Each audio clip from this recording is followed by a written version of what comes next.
Yo, this is Teresa Weatherspoon, better known as Teaspoon, and you're watching Real Fans, Real Talk. Live from the can. Vibe you can. This is Real Fans, Real Talk. Real fans, real talk. We as real as you thought. Real fans. What's going on? Welcome to another live edition of Real Fans, Real Talk. It's so live, Eric was still putting his parlays in for the night. That's a fact. But we got a whole lot to get to tonight. A lot of games on this Monday night. The World Series, of course, is in full effect right here in the Bronx with the Terror Squad in the house as well, because Fat Joe will be performing tonight at Yankee Stadium. The Don? The Don Oh, yeah, is the Yankee.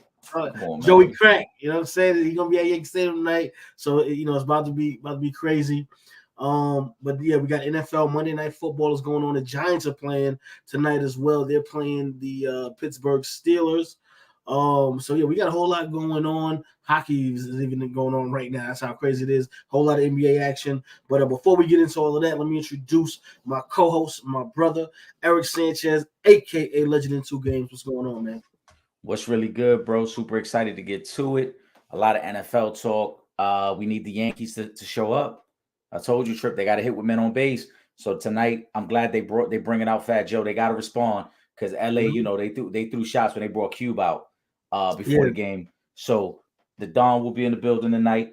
And yeah, man, let's get to it. We got a lot to discuss. You know what? Now we might as well just first of all, shout out to Hoop Baller Scoop. First, hold on, I put the wrong comment up there anyway. I'm gonna put this one up there first. But what up, what up, Hoop Baller Scoop? Appreciate you, man. I appreciate all the supporters. But yeah, should we start with basketball? Should we go to football, or should we just start straight with the World Series? Eric? What are we doing? Well, we had a very good week 8. Actually, let's close with baseball because as we're wrapping up, Game 3 will be getting ready to start. So we could wrap up there. But obviously, we got to talk NBA. We got the first week of the NBA season in the books, and week 8 of the NFL was a really good one. A lot of great games yesterday, and yeah, we got a lot to discuss on both fronts. Exactly. So you know what? We're gonna start with the NFL. You know what I'm saying? We'll save the NBA because the season just started. NFL, we were just talking about the parlays anyway, right before we got on the air. A lot going down. San Francisco, Dallas continues to go in the opposite direction. This was a game that was needed for both teams. Both of these teams needed to win because both of these teams have been struggling. 49ers due to injury, Dallas just due to poor play, but they both needed this game. And Dallas they looking bad, man. I don't know what they can do at this point to turn this thing around. There's nothing they could do, and I've come on here for several weeks. I've talked about it here. I talked about it on the Friday Night Live. Shout out to Will Gordon. I know he's going to be joining us very shortly in the comment section. He actually sent me a text right before we went live, Trip. But the Cowboys aren't a playoff team, and it's one of the bold predictions I've had all season. They don't run the ball well enough. They don't stop the run well enough, though yesterday they did contain Jordan Mason. But they're also very top-heavy. They're star-studded at the top, with obviously Micah Parsons, CeeDee Lamb, Dak Prescott, right? Trayvon Diggs, Dexter Lawrence. DeMarcus Lawrence. But then after that, the roster doesn't fill out. The O-line isn't as good as it was a couple years ago. The running game is trash. They dead last in the league, and they only average 70 yards rushing per game, which is terrible for a professional team. They really don't cause a lot of turnovers. They don't stop the running game very well. And once Micah Parsons is a non-factor, which he's been for most of the season, you can see defensively, they don't look good at all. So I'm not shocked by a lot of the things I'm seeing from the Dallas Cowboys. Also, against the 49ers, one thing has been crystal clear the last 4 years when they played the 49ers. The 49ers punch them in the face every time they see them. And the Dallas Cowboys never respond. It's like that dude on your block, Trip. We've all seen it, where there's that one dude, he will get picked on, and then he just won't respond. He'll be tough with everybody else. But then when he get punched in the face by the guy who's tougher than him on the block, he won't respond. That's the Dallas Cowboys. They never respond. The 49ers play them physical all the time, and they never respond. Trayvon Diggs showed more fight with the reporter after the game than they did during the game. And this is a team that's been bullying y'all for 4 years now. Yeah, that's a fact. At this point, I'm gonna have to say the playoffs is gonna be out, man. Especially with the Eagles getting another win, Washington doing what they've been doing all season. I don't think we get 3 teams from the NFC East in the playoffs this season. You know, especially with how they've been looking out there. Shout out to Tyson. The other game that stood out to me obviously was the Ravens game. Disappointed. Come on, man. Y'all losing to y'all just went on a crazy run and y'all lose to the Cleveland Browns. Don't make no sense to me. Y'all effing up the finish. That's all I'm gonna say. Y'all effing up the finish. They messed up a ticket I had. I think I sent it to you. I had a 5-leg, and I even lowered their line. I brought them down to 4.5 as opposed to the 7 that they were at, and they still didn't cover that. Kyle Hamilton dropping that interception at the end of the game should have sealed the deal. And it never fails. It never fails. You drop the interception. What happens the very next play? Jameis Winston hits the pass over the top for the touchdown. That becomes a game-winning touchdown. It never fails. But the one thing that's the most concerning to me about the Ravens, and we've talked about it before, and I even highlighted this when one of the supporters mentioned about were they the most dangerous team in the league. The Ravens have a really bad tendency over the last 2.5 years of blowing fourth-quarter leads, Trip. And we watched it in person last year when we were at the game against the Colts, a game they had no business losing. They did that same thing against the Raiders this year. They did the same thing against the Browns in this game.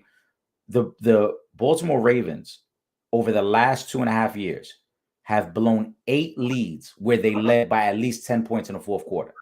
And to me, that is not championship football. That is not something you expect to see from a team that is a true Super Bowl contender. And when you watch the Ravens, for most of the game, they look like an elite team. And then for whatever reason, whether it's mental lapses, maybe the coaching starts to slack off in the fourth quarter, maybe the execution just isn't as sharp, whatever it may be, there's no excuse for the fourth quarter leads that they continue to blow. And like I said, 2.5 years, they've blown 8 leads where they led by at least 10 points in the fourth quarter. That's disgusting for a team that's as good as the Ravens. Yeah. Come on, man. Like, come on. This is what y'all doing right now to the Cleveland Browns. They just put a new quarterback in. This team is horrible. And it's not like Nick Chubb came back and, is looking like Nick Chubb of old. And I think he is going to get back to that point because he is starting to look like he's revving up. You know what I mean? But,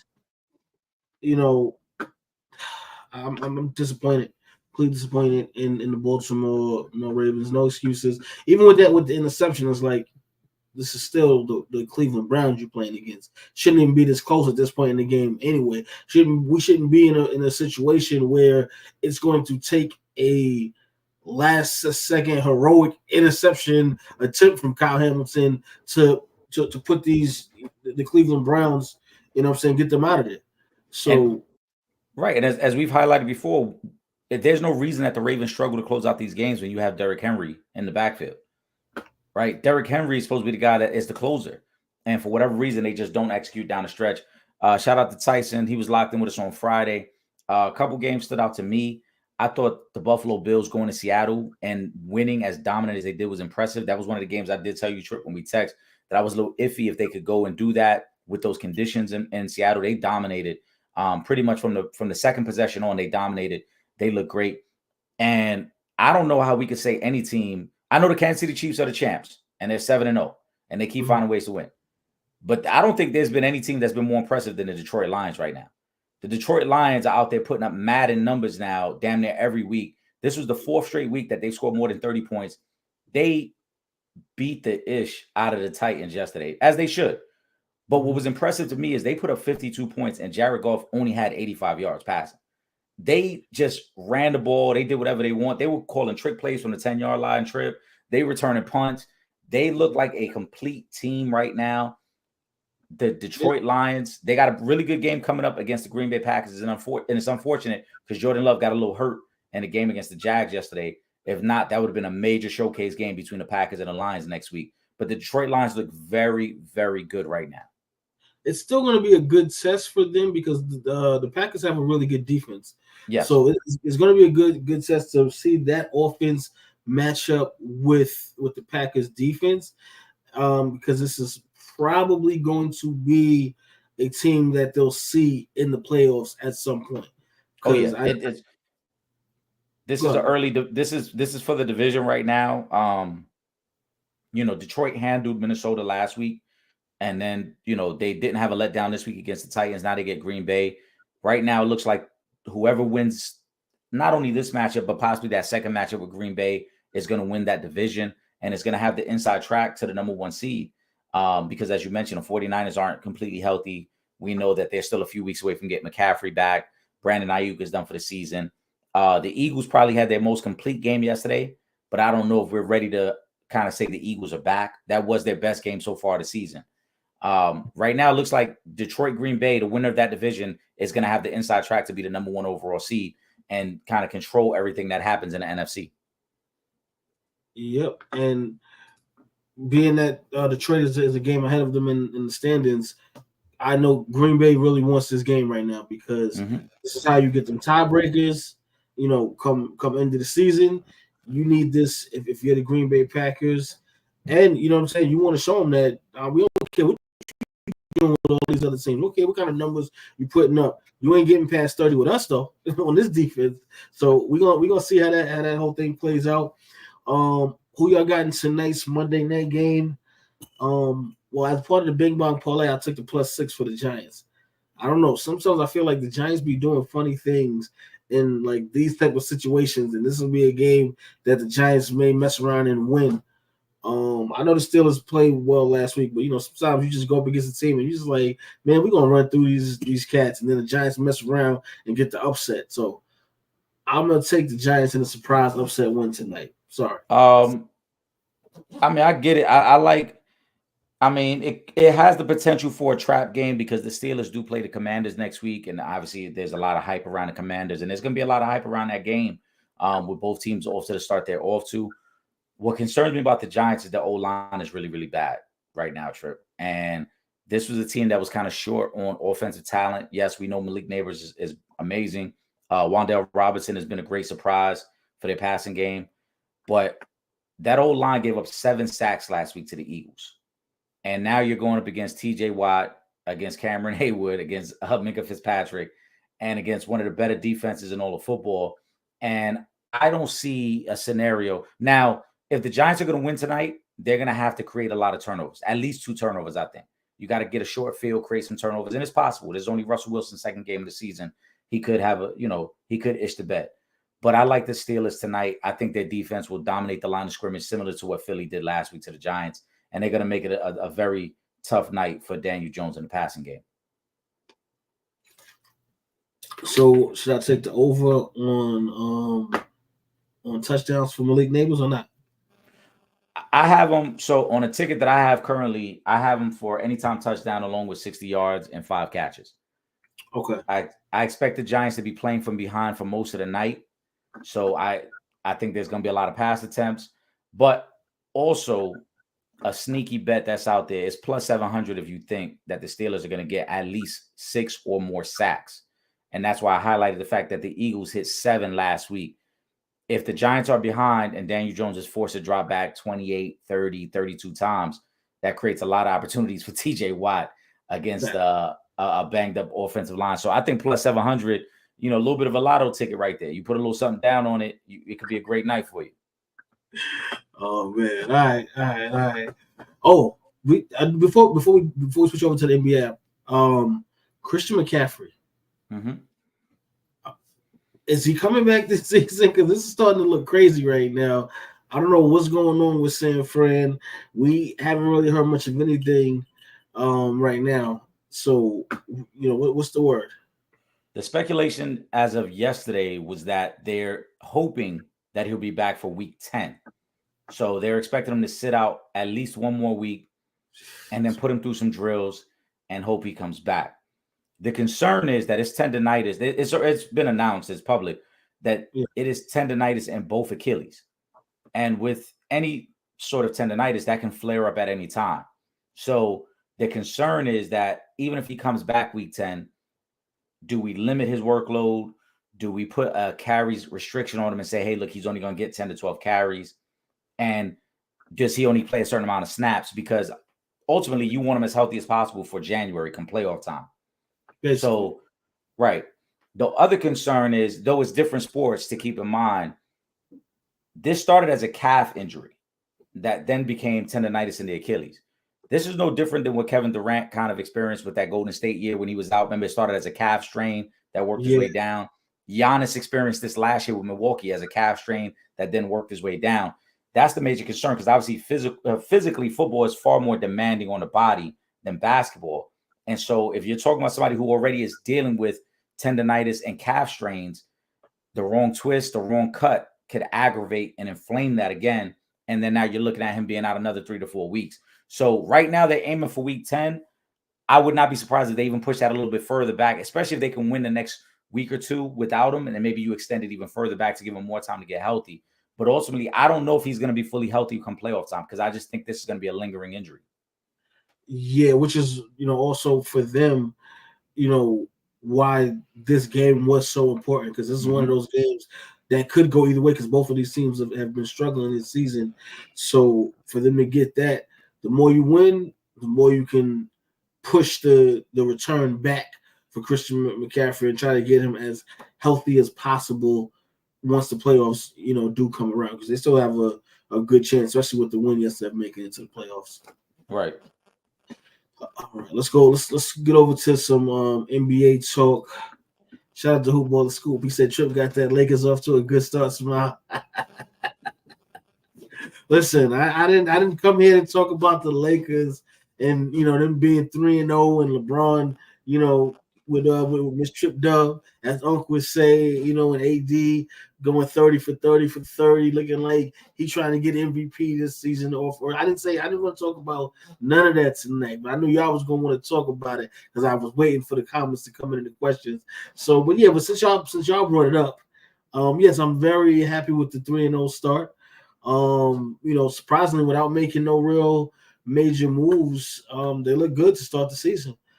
This is what everybody wanted from Anthony Davis. The past 5 years is what they wanted from him. That's how he's starting the season off. Now, is he going to continue that throughout the season? Obviously, that's to be seen. But that is the goal for the Lakers, I believe, and that's the best possible version of the Lakers is with Anthony Davis being their best player and playing like that on a night in and a night out basis. Getting those, obviously, I don't know if 30 a game is sustainable for the entire season, but give me 28 and 12 with 2 blocks for the year. I'm good with that, especially if the role players are going to do what they're doing. Absolutely. I like what I'm seeing from Anthony Davis, and I think they've gotten great contributions from Austin Reeves so far to start the season. But this is all we've asked for from Anthony Davis. Just be more consistent. Be a guy who's reliable night in, night out. We know what he can do when he's fully engaged defensively and offensively, and it looks like he's locked in so far to start this season. And the tricky part for the Lakers, I know a lot of our supporters don't like to hear it, but it's going to be health, and it's going to be, can they find ways to sustain this success through the course of the season? Because historically, Anthony Davis, I think, only has 2 seasons under his belt where he played a majority of the season, was fully healthy. And LeBron, at now 40 years old, I don't think it's realistic to think that he's going to play 75 games. I think his range is probably going to be more in the 60 to 66 range, because you want to keep him as healthy. So they're off to a great start. I think it's great for them, and it's great for the Western Conference. Mm-hmm. But again, this is one of those situations where we probably got to check back in at the 15 to 20 game mark to make sure like Anthony Davis is still as consistent. But it is a great start for them. And the thing I like the most is 3 games were 3 quality opponents, 3 playoff teams, which I like. Now I know that they're back playing tonight. They got Phoenix again tonight. So that I'm actually looking forward to this one, seeing what they do tonight. More so, beyond the win-loss, I want to see the consistency from Anthony Davis, because we know every night you're not going to get every role player that's stepping up to step up. Sometimes a couple of them guys are going to have an off night, and that's going to be it. But I want to see the consistency from Anthony Davis no matter what. I agree. I think he's too talented, and he should be discussed as a top 10 player all the time. We know the skill set is there. It's just he just has to be consistent on the court. Man, the skill set is there for him to be in the top 5 all the time. He just has to, you know what I'm saying? If he's playing the way he's playing these first 3 games for the season, if he's doing that, you can't talk about him outside of the top 5. Because who else is putting up those kind of numbers on the offensive and defensive end? Who you know what I'm saying? There's not 5 players that's doing it at that level that would be better than Anthony Davis if he has those numbers for a season. He'll be in the top 5. Let me see what else we got up here. Okay, Ron said, shout out to Ron. Lakers are 3-0. Okay, is it? Oh, well, we kind of went through that. We kind of went through that. So let me go to this next one. Man, OKC Thunder just doing their thing. I love their college-like vibes. They still missing the big from the Knicks, Hartenstein. Yeah. I mean, it's a college vibe because most of those dudes is old enough to still be in college. Like OKC has a really good but really young team. They may be the youngest team or one of the youngest teams in the NBA right now. So yeah, that's why they're playing like that. But you know, Chet is incredible. He's playing. He's what they projected him to be. And then you got Shea, who's an MVP candidate right now. And they got a very young team. They got a deep roster.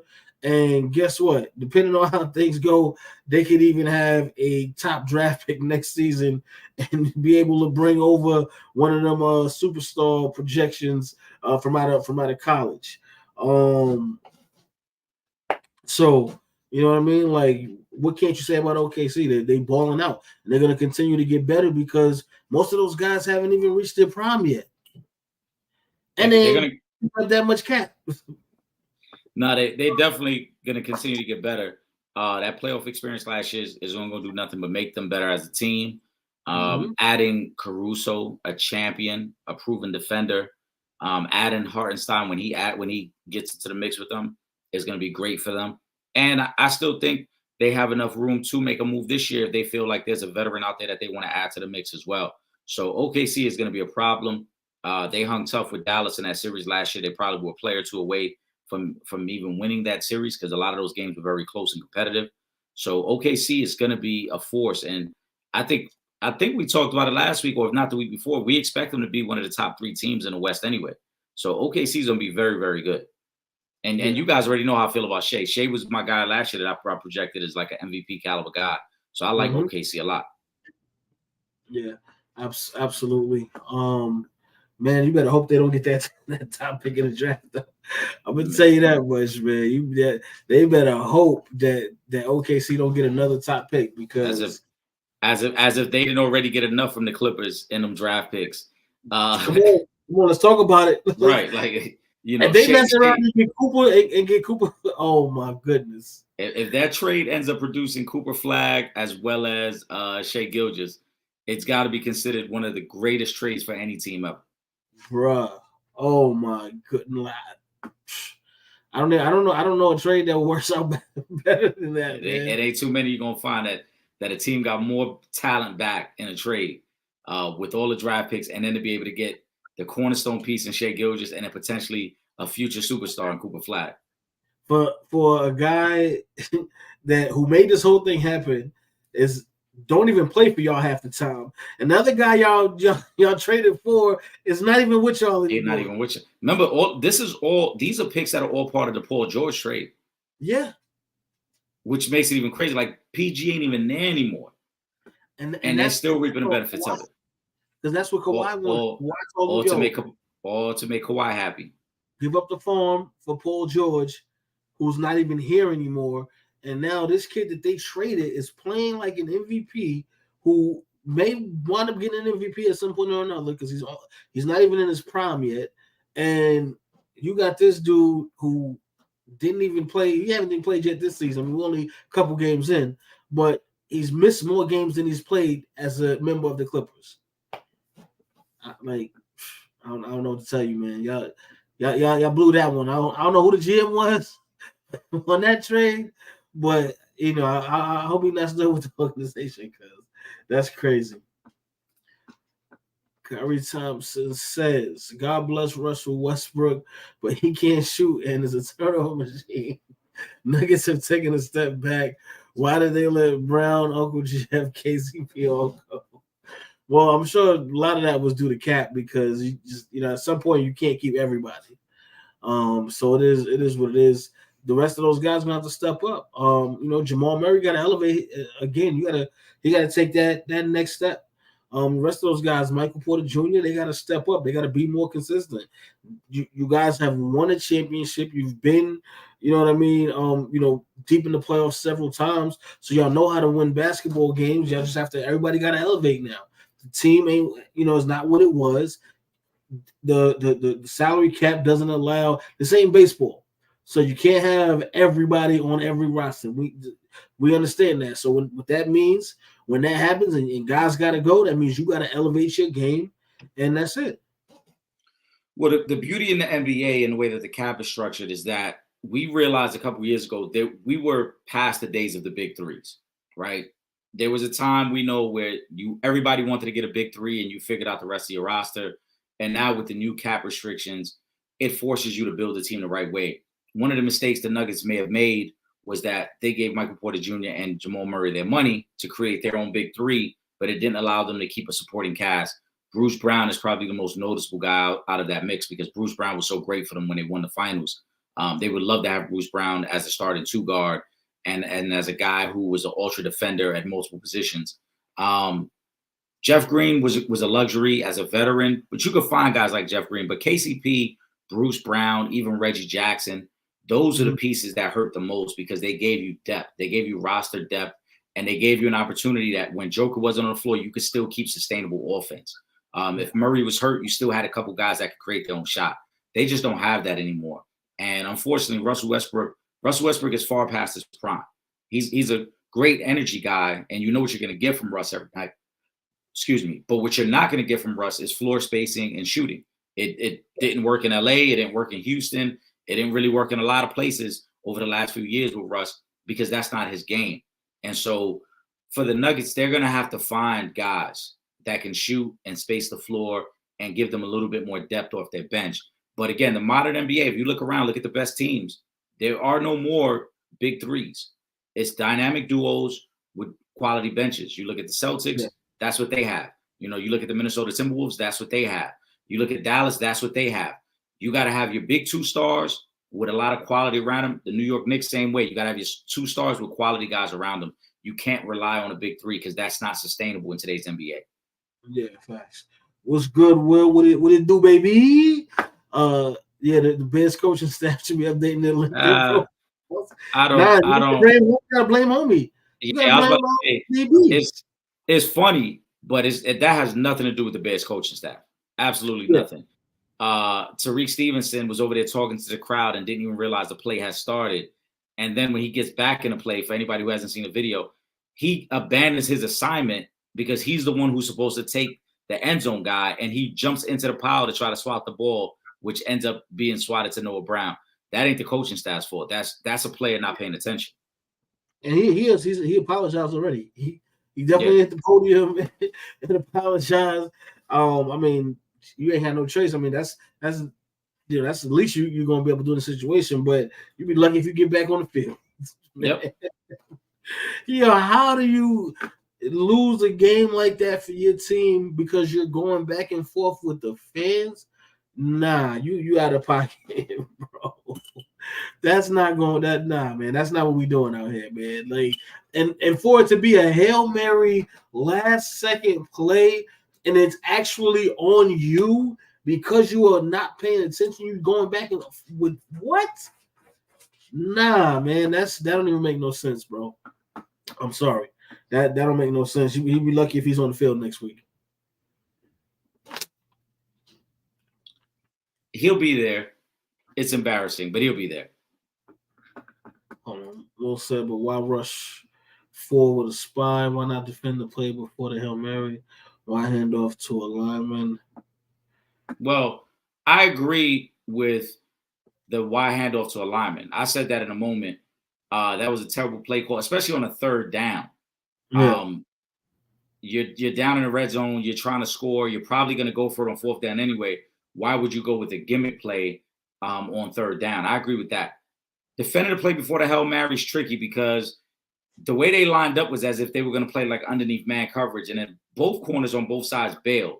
So I don't know if that was more about just them being concerned, thinking they were going to try to go for the Hail Mary early. But if you go back to the replay, you see the corners line up as if they're playing like a man with over-the-top coverage, and then they just bail out on that one. So I don't know if that one's on the coaches so much. But the Hail Mary, first of all, it's a fluke play because the ball didn't even get into the end zone. The ball was at the 2-yard line. He didn't throw the ball into the end zone. It just so happened because it was a duck. If you look at the replay from behind the line of scrimmage, it's not a tight spiral. It's actually a duck. And when Tyreek Stevenson swats at it, it just gives a trajectory to go into the end zone. But realistically, I mean, if that ball gets knocked down, if the ball gets deflected in any other direction, the game is over because, again, the ball wasn't even in the end zone. It took the fluke bounce off the hand to go perfectly backwards to the receiver who's standing there. Like any other direction, the ball just drops, and that's the end of the game. Yeah, facts. You know what I'm saying? It's just like that literally was perfect. Everything worked out perfectly for that to happen and for him to catch that touchdown because, like you said, if the football goes any other direction, he doesn't catch that, there's no play right there. Game is over, Bears win. Right. So, but shout out to Washington, man. Sometimes you need the miracles to get you through. Hey, you know what I'm saying? It is what it is. Let me go back up here and realistically too, that Hail Mary bailed out the Commanders because the Commanders dominated that game for 3.5 quarters. Their kicker misses a field goal that in real time it looked like it was blocked, and when you look at it again, it was like no, nobody touched that. It was just a bad kick. Yeah. And they had plenty of opportunity to put the Bears away, and they never did. And had they lost that game, that would have fell at the feet of the Commanders coaching staff. And like, yo, the play calling was shaky, the execution was bad all the way around, and the Hail Mary made it look more. The Hail Mary makes it look better for them as if they accomplished something when realistically it was a fluke. Yeah, it is what it is. Let me go to. Harry Thompson says Boston has Bucks tonight. Can this be their first loss? Middleton has just turned into an injury-prone player. Well, let me start with the first one. Can this be their first loss? Yes, because any game could be your first loss. But they definitely have started off on fire. Like I haven't seen a team start back off on fire in a while. Like at this level, you know, they've been shooting the lights out the gym to start the season off. But again, anytime Giannis is on the floor, you know, it's possible that could be the first loss that you take. And I do agree. Middleton, I don't know what's going on with Middleton, but he's been getting injury prone these last couple of seasons. I mean, he is older. So just, you know, Father Time. It is what it is. But I do hope that he's back. He can get back at least close to 100% as possible. Middleton has never been the same since they won the championship that year. It was a long summer for him because he also played for the summer league. I mean, for the Summer Olympics, and then right after that following season is when the injuries. He's injury prone because he's up there in age. He's got a lot of miles as well on the body at this point. Pause. It could be the first loss tonight. We detailed this, Will Gordon and I. Shout out to Will again when we talked about what Boston could possibly do over their next 10 games. Because somebody had posed a question, could they get to 12-0? These Bucks games are going to be the probably toughest of that stretch. I think Boston wins tonight. Boston probably loses the next one against Milwaukee, though. Yeah.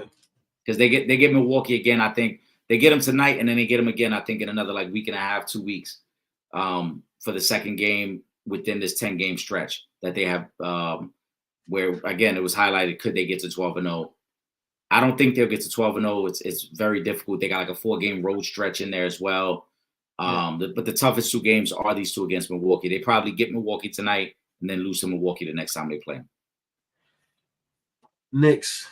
Obviously, you know, we saw what happened against the Celtics that first game on the road, but they come right back and pretty much do the same thing to the Indiana Pacers. Halliburton does not score in the game, and it was serious beatdown they put on the Pacers.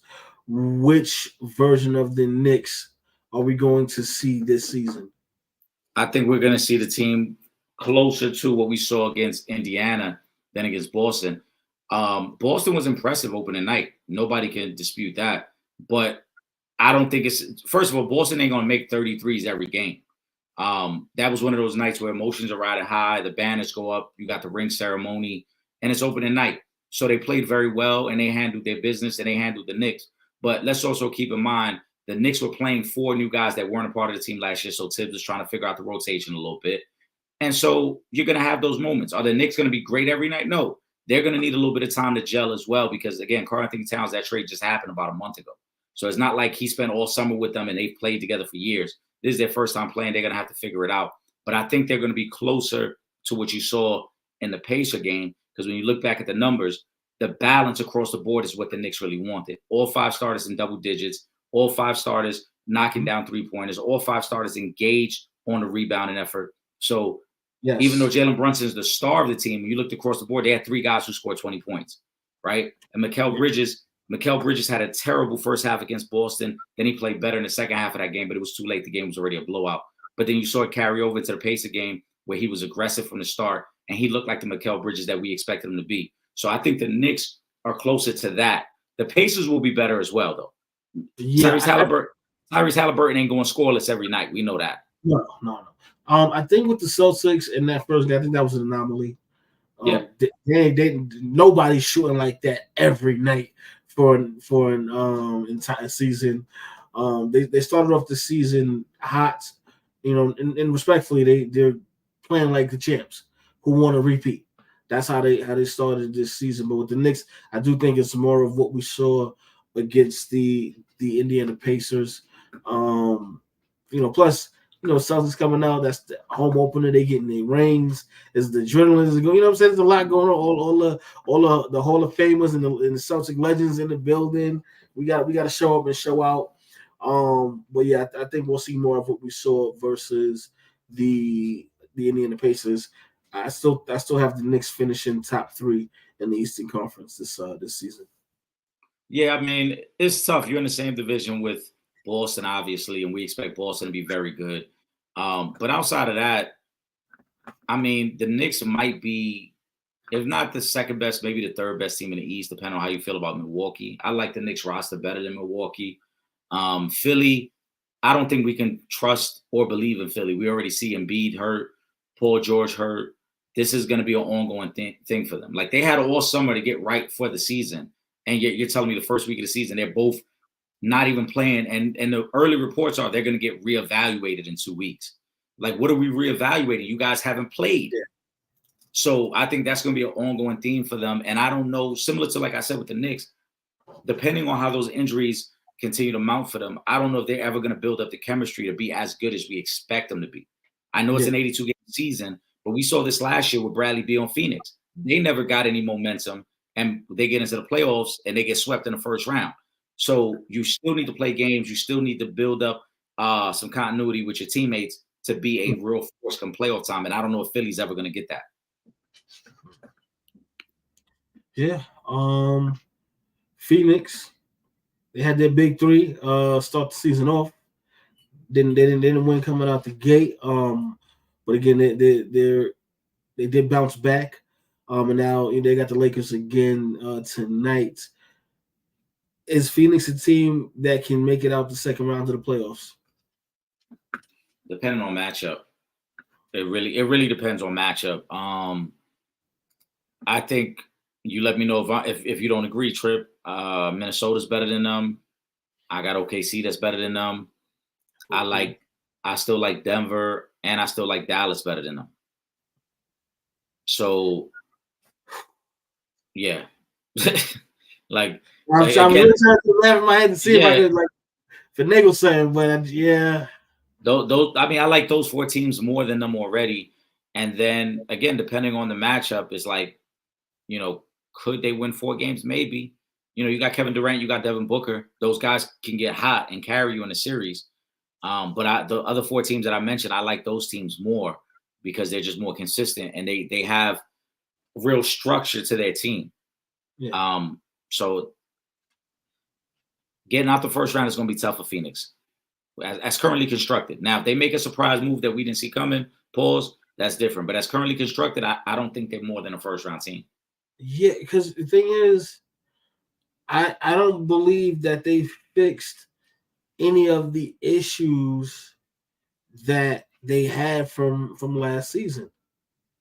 There's still no real point guard to run the offense for them. The rebounding, for the most part, the defense inside in the paint. So a lot of these holes, the depth, they still there's no real depth there. So outside of the big three, everybody each scoring 35 a night, I don't see how this thing works. I just don't see it. It's tough for them. Shout out to Imani. She checking in. Hold on, let me throw this up here. Long time, fellas, at the end of the show, since Halloween is around the corner, what was your favorite scary movies coming up? Mine is Freddy 1 and 2 and 4, Halloween 1 and H2O 20 years after part 1, and a few other Jason. It's crazy, all the movies before my time, but my parents brought us up on it. All right, I'm gonna save this one for the end of the show, Imani. I got you. Let me go back to let me go to Will's comment real quick. We're gonna definitely get to that comment. Cowboys are dead. Chargers are a playmaker away from being a problem behind the arm of Jay Herbo. Chiefs won't lose more than 1 or 2 games. Josh Allen might be MVP. Okay, Cowboys are dead. Check. Yeah, I agree with that part. It's over for them. Chargers are a playmaker away from being a problem behind the arm of Jay Herbo. Yeah, I don't know about that. They had mad playmakers last season, and they wasn't a playmaker away. So I don't know. I don't know about that. I don't know if one, like who's the one. What's the one position, offense or defense, that's going to come in via trade or whatever and make that big of a difference that's going to make them a problem. What's the problem? Problems, they got to be at least in the conference championship game. That's a problem team, right? So I don't know if one playmaker changes that much for the Chargers. Now the Chiefs, yeah, I can see them not losing more than 1 or 2 games because they just keep winning. That defense does not get enough credit, and they should, because it is the defense that's been carrying the offense this season. Patrick Mahomes, as much as he's on the Mount Rushmore, as much as we have him ranked already in top 2, he has not had one of those Patrick Mahomes types of seasons. But that defense has been spectacular.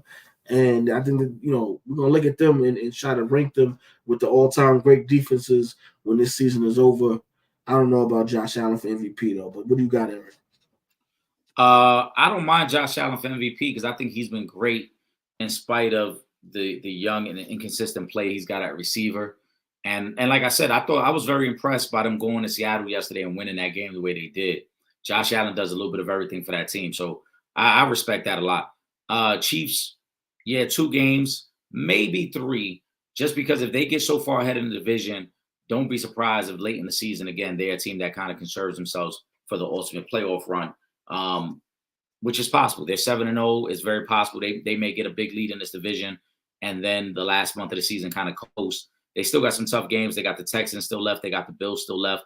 They got the Steelers still left. So they got some really good quality games in the second half of the season that they could lose. But their defense is top notch. And Spagnuolo is crazy to say because he's a 4-time Super Bowl champion as the defense coordinator. This might be his best work, what he's doing with this current defense. Chargers, playmaker away from being a problem. I don't agree with that. First of all, the Charger organization historically is cheap. It's a reason why they let all their playmakers walk after last season. They went all in for 1 season and then completely started breaking it apart without trying to develop around that. I don't think they'll make the move for a playmaker. I think they're more than content to try to keep building it this way. And I view the Chargers as a team that they're going to beat the teams they're supposed to beat, but they haven't shown me that they can beat the teams that are ahead of them. And so until they show me that, I'm not buying in yet. I know when they played the Ravens, they weren't fully healthy, but again, that's a team ahead of them that they couldn't beat. When they played the Chiefs, they couldn't beat the Chiefs. Yes, they weren't fully healthy. Well, I understand. But again, until the Chargers start showing me that they can compete with the next level of teams, I'm not going to consider them a problem yet. I just think they're a team that they're above average. They can beat the teams beneath them, but they're not good enough to beat the teams ahead of them. And the Cowboys, I've been saying this since preseason. I don't think the Cowboys are a playoff team. Yesterday just kind of solidified what I've been saying for a few weeks now. Yeah.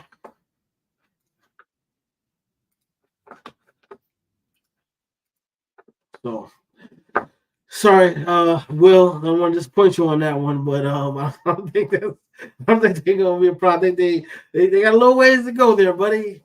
Before they get back to being prime time. Harbaugh greater than Staley. We need a wide receiver. Y'all need a lot more than a wide receiver, though. That's the thing. I don't like just one wide receiver coming in is not going to help y'all. Y'all had multiple wide receivers. Y'all have had top running backs, and they don't get the job done. I don't know if that's what they need right now. They need everything. Offense, defense, they need everything. Well, they got a good defense. They do have a good defense. They've been making it work with the running game with J.K. Dobbins and the young guy. I can't think of his name. That's the backup now that Gus Edwards is out. Harbaugh is greater than Staley, but that ain't saying much because we knew Brandon Staley was trash 2 years ago. So it ain't, we knew Harbaugh's pedigree and his resume, and he was going to come in. He's a winner. So we expected that to improve.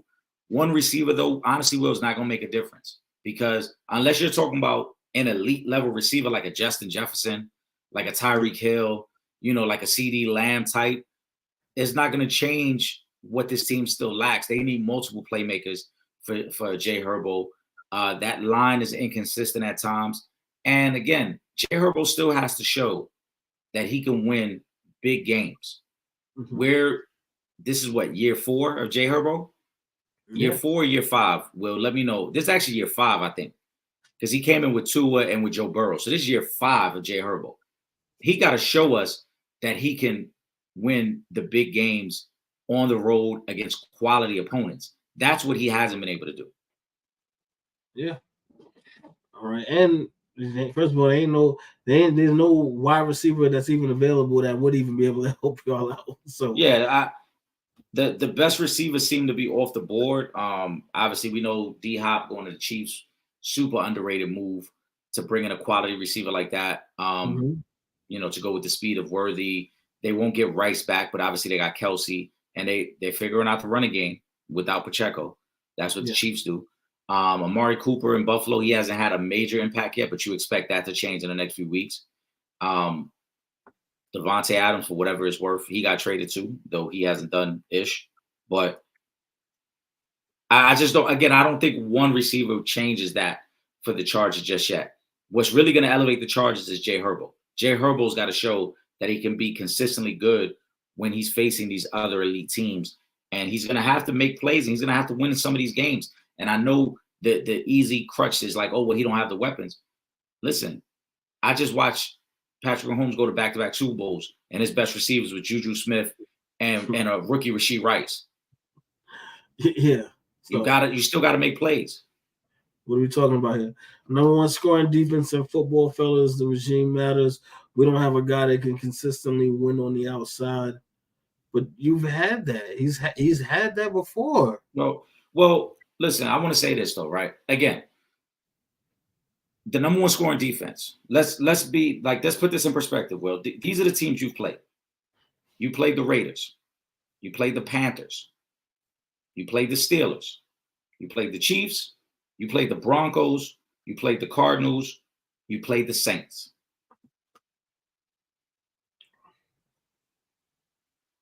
You're the number 1 scoring defense when you've played Gardner Minshew, Bryce Young, Justin Fields put 20 points on you. You played Mahomes. Then you played Bo Nix. You lost to Kyler Murray. And then you played Spencer Rattler. Like, look at the quarterbacks you played. let's not get overly excited about the number one scoring defense when you're playing Spencer Rattler, Bo Nix, Bryce Young, and Gardner Minshew. Those are 4 of your first 8 games this year. The competition ain't been that elite. And then y'all still get a break because y'all get Jameis next week.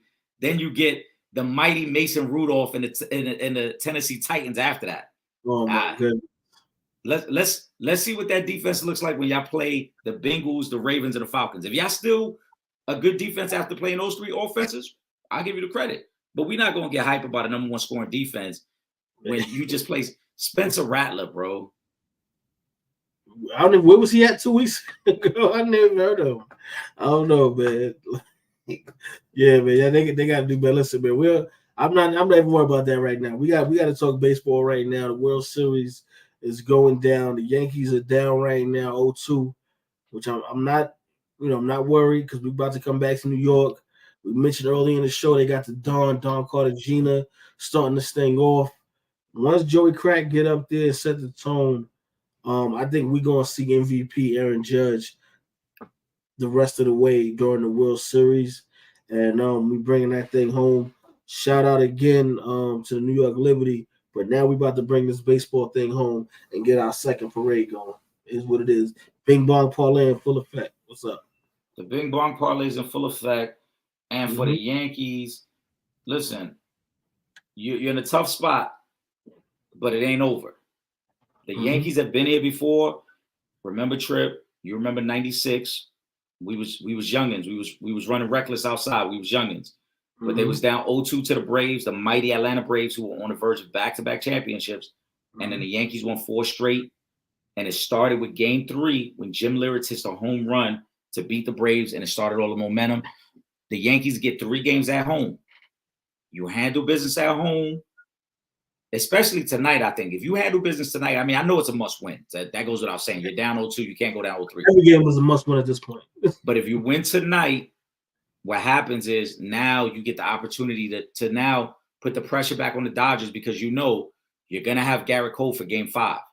And Garrett Cole was very good in Game 1. You put the pressure back on the Dodgers now knowing they got their ace waiting for us in the next game. We can't allow them to tie the series up and stay at home. So if you're the Yankees, you got to start fast. And I keep saying this, man, it happened in the Mets series as well.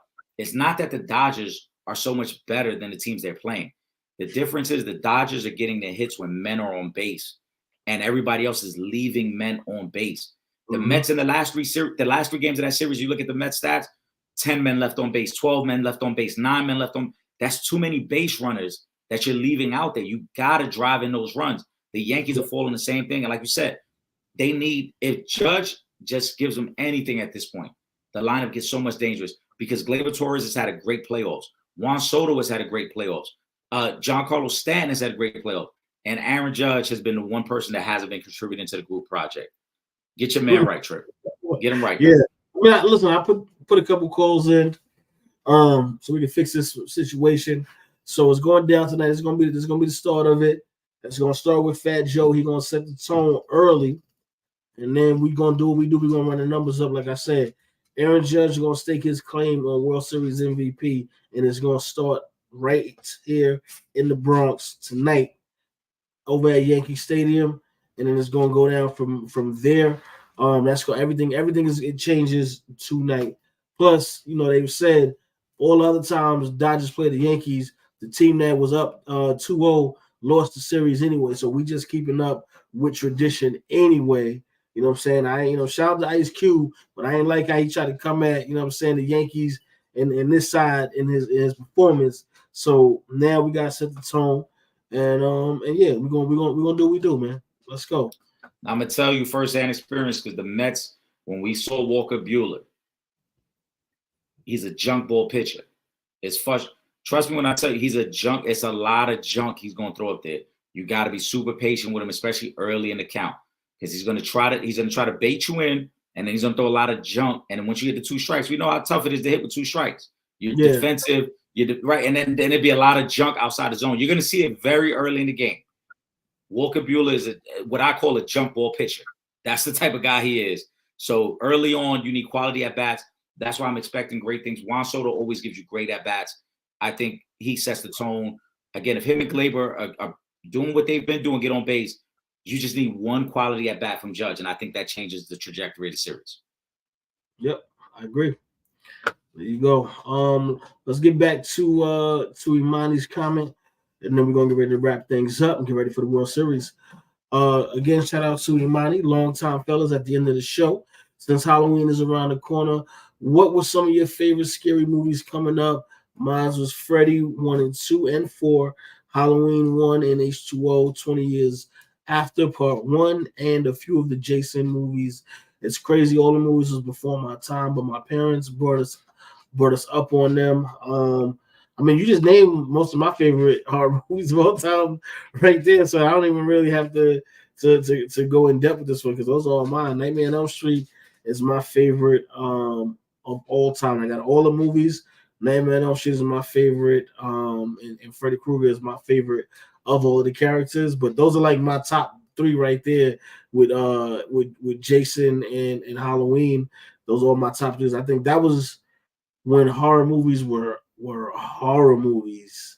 That was a different time. We don't have that. We haven't had one of those kind of horror movies in a while. So I think I'm gonna have to set the tone and do a horror movie. I think that might be on third on my list when I start doing dropping these movies. But yeah, those are mine. What about you, Eric? I mean, everything Amani mentioned is on the list, and then there's a couple others. You know, obviously you got to throw Child's Play up there with Chucky. You got to throw Devil's Reject by Rob Zombie, which is a gruesome flick. And I also like the Halloweens that Rob Zombie remade back in I want to say that was 2013, 2014, when he remade Halloween 1 and Halloween 2, which I thought he did a great job of casting and remaking the flick and added more gore to it. And then outside of that, you got to throw in the Saw series in there. You got to throw in movies like Insidious, different levels of horror. But if we're talking scary movies, they're in there as well. But Freddy, to me, the order is always going to be Michael Myers, Freddy, and Jason. That's the order, because Michael Myers was just so vicious with it. Will had a good one too. That was a classic. Pet Cemetery. Pet Cemetery. Yeah, that was a really good one. Sinister is an ill movie with an ill concept. Yeah. So all of those is good, man. I like. I even like how they had the series on Peacock, the Chucky series. It's new one they had. I even like that one. Some things I could care less for. But other than that, I actually even like them bringing Chucky back. I don't know, just the originality was different. Like now I see a lot of stuff where it's just like, come on, this is not even realistic. Like even as the horror is supposed to be fake, it's just like, yo, this is not even realistic. But yeah, those are definitely all a bunch of classics. Eric, give us a final thought, man. Yo, first and foremost, as always, thank you to all the supporters. The comment section was buzzing. We greatly appreciate it. Make sure you guys are subscribed to Real Fans Real Talk. Subscribe to the Sanchez Show. Shout out to Will Gordon. We're going to be back this Friday with more picks, and we're going to be talking a lot more ish. And I also want to remind everybody, man, a very important day is coming up. Make sure you go out and you vote, bro. If y'all don't see what's going on out there, it's spooky times. It's spooky hours right now. Make sure your voice is heard, no matter how you feel about either candidate. We ain't got to get into all that. Just make sure you vote. Yeah. I'm going to share that sentiment too. Y'all get out there and y'all hit the polls and vote. Election is coming up. Whoever you voting for, just make sure that you are voting, period. Let's go Yankees, man. We need this. Let's do this. Let's get this 28 and let's put them out of their misery. Put them Dodgers out of their misery, and let's get number 28. With that being said, make sure you guys are following us on all our social media: Instagram, Twitter at Real Fan Talk, Facebook.com/Real Fans Real Talk. And of course, if you're not in New York City and you can't watch us on Thursday nights on Verizon 43, you can watch us from anywhere in the world. All you got to do is hit up that website. You see it right there, realfansrealtalk.com. gmail.com. And of course, subscribe to that YouTube channel, youtube.com/For the Fans Productions. Oh, and I know y'all already, but just in case, because we get new watchers, every week. Make sure you subscribe to the two best podcasts moving. Sanchez Show podcast, and of course the Real Fans Real Talk podcast. New content is dropping every week. And we got some surprise content that we're gonna be dropping soon. We haven't done too much talking about Diddy in the last 2 weeks, but once things start rolling out, we got some surprises for you guys with that as well. So make sure you guys stay locked in. For myself, Trip Young, my brother, my co-host Eric Sanchez, aka Legend in 2 Games. We up out of here. Peace. This is Deion Grant from the New York Giants, Super Bowl champ, and you're watching Real Fans Real Talk. Live from the can. By the can. This is Real Fans Real Talk. Real Fans Real Talk. We as real as you thought. Real